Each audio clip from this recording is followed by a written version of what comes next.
Hello, everybody, and welcome to Hometown Exile. My name is Ryan Relkin. I have a special guest with me today, my son, Brendan Relkin. He's here. We're going to talk about the Lions, their game against the Chicago Bears, that they came away with a victory in the final game of this NFL season.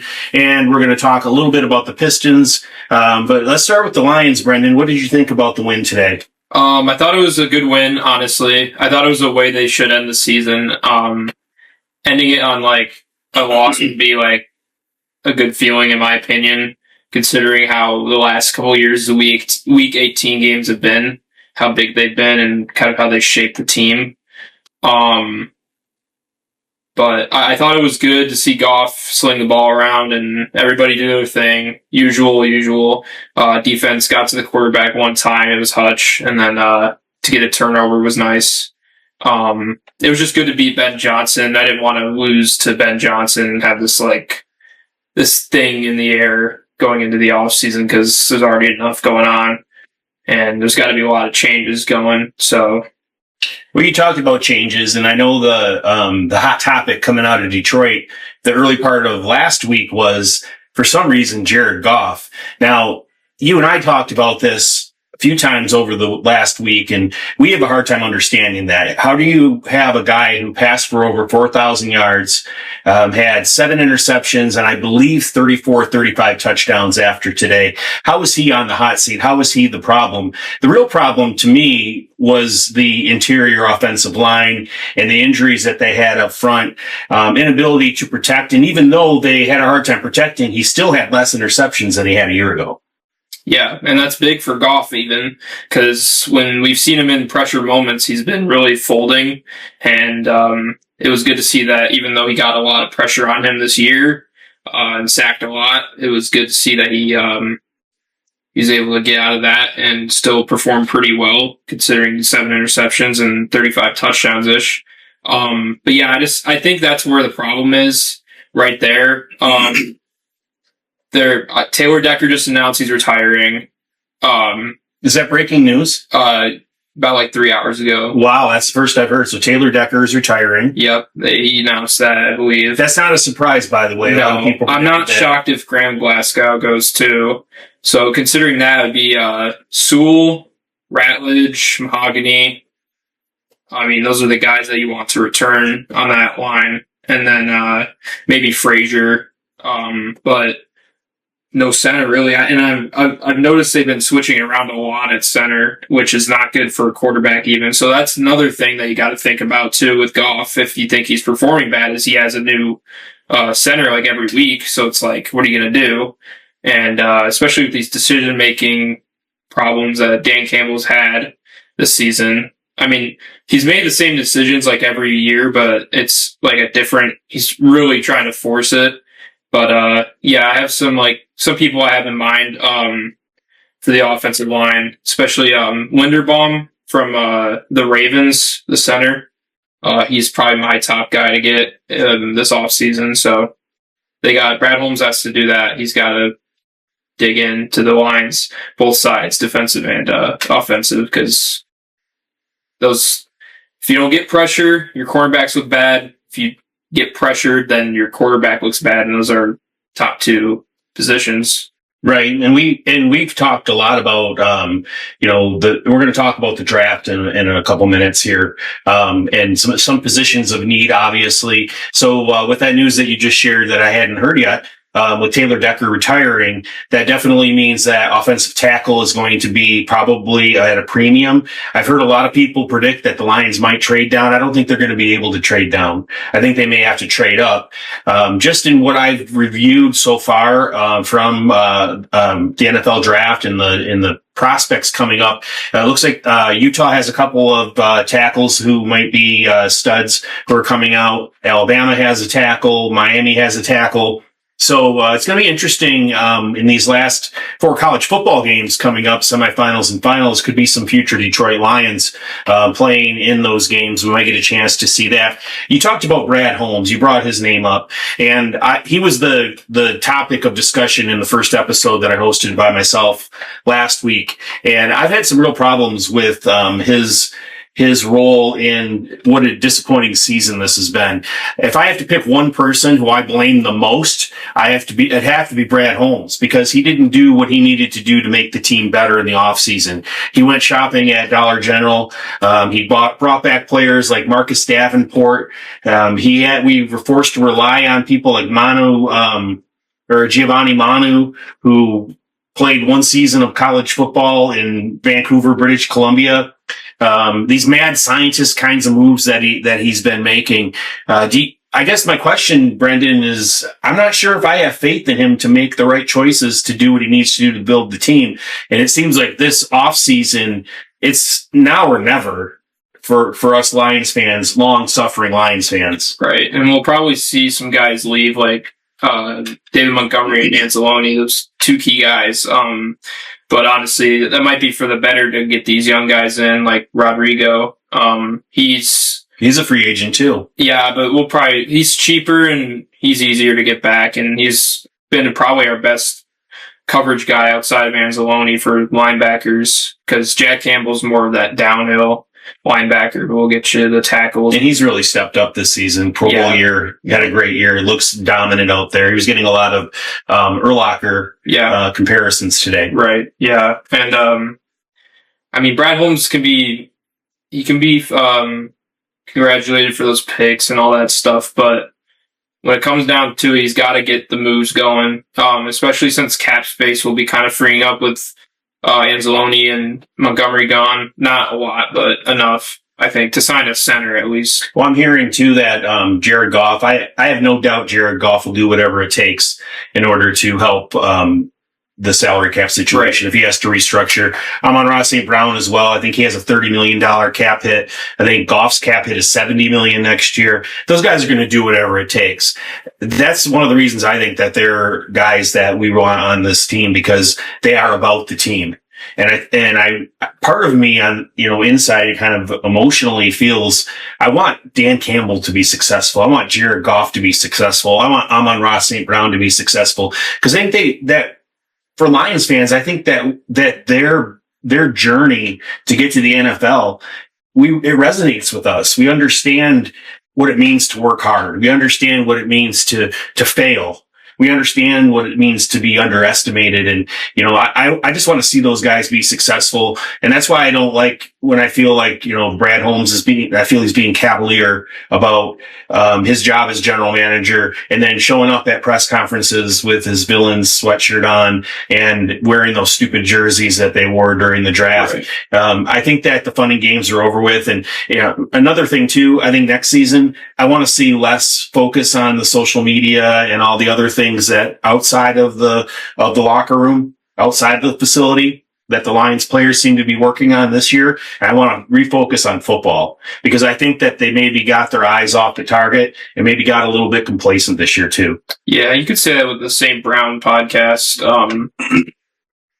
I mean, that's tough to say though, because Amon-Ra's just played amazing all season, so it's hard to see. He's a stud. I mean, he's just a warrior. Yeah. So I mean, it depends. Maybe they'll get to that point, but I'm not sure if that's a change I would be going for, really. I'd say more just I'm not sure how to really explain it. It's not like Dan Campbell lost the locker room, but something felt different. There wasn't enough it just didn't seem like urgency. It just felt like we were too in our own success that we were kind of just well, if we fix on this little thing, then we'll win next week, because we're this team that's been good the last 2 seasons and we've been to these points, number 1 seed in NFC Championship. So we're just kind of relying on well, we should get better, but there was never a urgency. It's the Eagles are an example.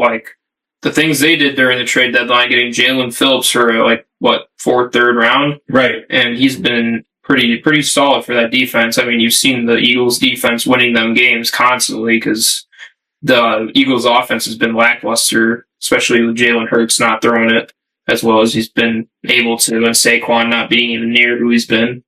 So, I mean, consider that with our offense, getting a Jalen Phillips or somebody that can really bring the team up. Which he'll be a free agent. Yeah, he's only got the 1 year, but I'm not shocked if they re-sign him. But it's stuff like that. It's like, and signing, you got to sign a winner too this offseason, like somebody that wins. Like, get somebody that wins, because that's always kind of been like my mindset when you go after players in any sport is get a winner. So.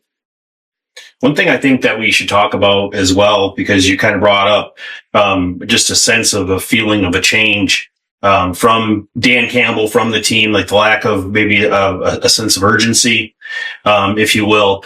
I think a lot of people have talked about, do they miss Ben Johnson? Is Ben Johnson not getting enough credit for what he did when he was in Detroit? Do they miss Aaron Glenn, this or that? I think the only thing that they might have missed was that extra bit of chemistry, of I don't know what you call it, just how they fit in the scheme of things and how special that group was together. Because they'll be remembered as, right now, that'll be the greatest group in Lions history. Mm-hmm. I mean, the 15-2 season, I never thought I would ever see something like that. And we got that just 2 years ago. And so I'm happy for Ben Johnson and his success. I hope that Aaron Glenn doesn't get fired. I don't think that he deserves to be fired after one season. But if he is, that tells you everything you need to know about the New York Jets and why they are the way that they are. But I think that that's probably the biggest thing. Maybe that might be part of it. It's just when you change things, when things change, like in a home, like Brendan, when you moved away from home, the dynamic in the house changed. So it was just a little bit different. Honestly, it was a little quieter sometimes. But also it was more lonely, and it was just different. And so kind of comparing that to when you're around the same guys for 5 years, and then two guys who were such huge instrumental parts of a lot of these players' development and growth, and coaches' development and growth. I think that's what was missing. I think that's part of what was missing. I don't think it was necessarily them and their X's and O's necessarily. I think it was the presence, and probably Dan Campbell having, I think maybe the one big do-over that he probably wishes he had, I know that I wish he had, was in hiring his offensive coordinator, because it's pretty clear to me when you listen to Johnny Morton speak and when he addresses the media, he might be a great guy. I don't know him personally at all, but he just does not seem like a fit for the Lions. Yeah, he's more of like seems like a Bill Belichick kind of coordinator who's just like he seems like Matt Patricia. Like, not, Matt Patricia was a little more like upscaley, but yeah, like kind of that feeling, which is not great, because Matt Patricia was not even close to great when he was here. And the energy we need right now is young and lively and slinging it around kind of guy. Like, like Kelvin Shepard's a great example. He's been amazing this year, in my opinion. I think the secondary injuries are what. Yeah, and like, I mean, he called great games earlier in the season when they were winning. I mean, his first year, he's linebackers coach here for a minute. Well, think back to that Baltimore game. They had 7 sacks. Yeah. I mean, and they were moving Aiden Hutchinson all over the line. They were doing new things that they'd never done before. And I've heard Dan Miller, the voice of the Lions, talk about this. I think they really miss Kirby Joseph. I think Kirby Joseph out there in center field, man, that guy doesn't get enough credit. You can't see it on television. It doesn't do it justice for what a great center field he plays. Yeah. And so when he's back there doing his thing, that allowed Brian Branch to get in and do his thing. And then all of a sudden, you've got a really great combo. But, I want to know more what's going on with Kirby. His injury's been very mysterious, and I certainly hope it's not career ending. Yeah, they talk about it like it's like a disease almost or something. I don't know, but yeah, that's going to be an interesting focal point of the offseason is Kirby Joseph and what we need to do at safety, maybe. Because I mean, Branch is he's not really safety in my opinion. It's more of that like nickel corner, like a hybrid. Yeah, he's kind of like hybrid. So like, not having a guy like Kirby Joseph and having these guys like Avonte Maddox, who has played solid but isn't Kirby, and yeah, it changes it, especially with the amount of explosive plays they've been giving up. Right, which goes back to safeties, and they've at points in some of those plays that look clueless and haven't been great at coverage on like deep balls and stuff like that. I saw that a lot in the Rams game, and Yeah, it was just that's what they miss. I mean, Kirby's probably the MVP on defense when it comes down to it. Hutch is Hutch. I mean, he's fine. I mean, he's hard to say. I don't know. I don't know if he and Aleem McNeil were truly 100% themselves. Yeah, this season after their injuries, and that kind of leads into that you're talking about safeties. Brian Branch isn't going to be back probably until October next year. He tore his Achilles. Yeah. We don't know about Kirby Joseph, so safety might be a position to watch for in the draft and in free agency. That might be something that Brad Holmes is thinking about a lot, and he is not. Other than Kirby and Branch, he hasn't drafted well. I mean, we've got guys who were first and second round picks who Edis Rakestraw has barely played. And Terrion Arnold has been up and down. He hasn't really, he's shown flashes, but he hasn't quite developed into the player I think that they thought that they would be. So, as it stands right now, with the Baltimore Ravens leading, in their game against the Pittsburgh Steelers, the Detroit Lions would have the 16th pick coming up in the NFL draft, which ironically will be in Pittsburgh, Pennsylvania this year.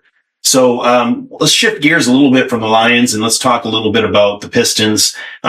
You've been following the Pistons a lot more closely than I have, but it's been a lot of fun to start to watch them again. And then when I hear records break, based on their overall dominance, having grown up watching the Bad Boys and how dominant they were, I'm pretty impressed by what I've seen from Cade Cunningham and the Pistons. Yeah, and basketball in general is lively in Michigan right now, considering Michigan basketball and Michigan State basketball. I mean, Michigan basketball has been very, very dominant, like historically, only like 13 games in. But yeah, the Pistons have been pretty good. Like, a big player that has not been talked about enough is Jalen Duren. He's been getting the boards, and when he needs to in the paint, has been pretty dominant in there. The team in general has been dominant in the paint, which is a big difference. The other day they had like 70 points in the paint, which is ridiculous. And I've just seen like a team that is like young and like hungry.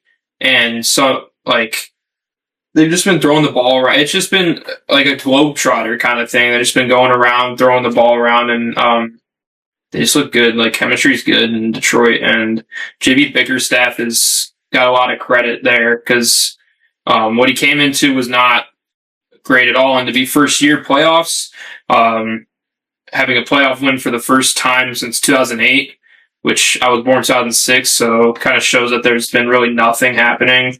I think the last year before that was 2019, and then 2016 when they got swept by the Cavs. But yeah, today's final score is, I believe, 114-110. We had Jalen Duren, Karis LeVert, and Tobias Harris out. And the Cavs are actually favored by 5 today. And Cade did his thing. He got 27. And then a little guy named Dennis Jenkins off the bench got 25, who I've actually liked a lot this year. He's been kind of like the breakaway guy. He'll get the steals. He'll kind of sneak up on you. He's played a lot, pretty good defense, and just excited because the Pistons are back and Red Wings too. They're both, I think, first in their conferences right now, which is ridiculous to say considering the last 10 years for both. And honestly, last year for the Red Wings wasn't. I thought this year was going to be like kind of not really sure, make or break. But glad they're consistent, and they got to keep it up into February and March because that's when they like to fall off and not make the playoffs. So just stay consistent, both teams. I like them both. Pretty young. We'll see how it goes though. Well, exciting times ahead, really, for all Detroit sports. Tigers coming off an oddly disappointing season, considering the way that they collapsed in September. But then we're able to win that first round series. Tarek Skubal, that's up in the air. We'll probably talk about that here on Motown Exile from time to time. We probably also will get a little bit more into some of the moves or lack of moves that we've seen from the Detroit Tigers as well, kind of similar to the Lions. But overall, the big 4 teams in Detroit, I mean, they are all young. they're all very young. So we could be heading into a really golden age of sports in Detroit. I know we're hungry for a World Series championship, and I don't think I'll ever stop wanting a Super Bowl championship. I mean, that one, I think that the city will explode if the Lions ever can get to the Super Bowl and win it. But yeah, so exciting things to talk about, exciting times on the way. Brendan, thanks for being here with me today. Hopefully we'll have you back to talk a little bit more sports here on Motown Exile. I want to ask you to, if you like what you saw, if you like the show, please comment below. Also, smash that like button and please subscribe. We're hoping to have a goal. I have a goal, actually, not hoping to have a goal. I have a goal of trying to get to 1,000 subscribers ASAP. So please subscribe. More episodes to come. Again, have a great afternoon, day, night, week, wherever you're at. Adios, my friends.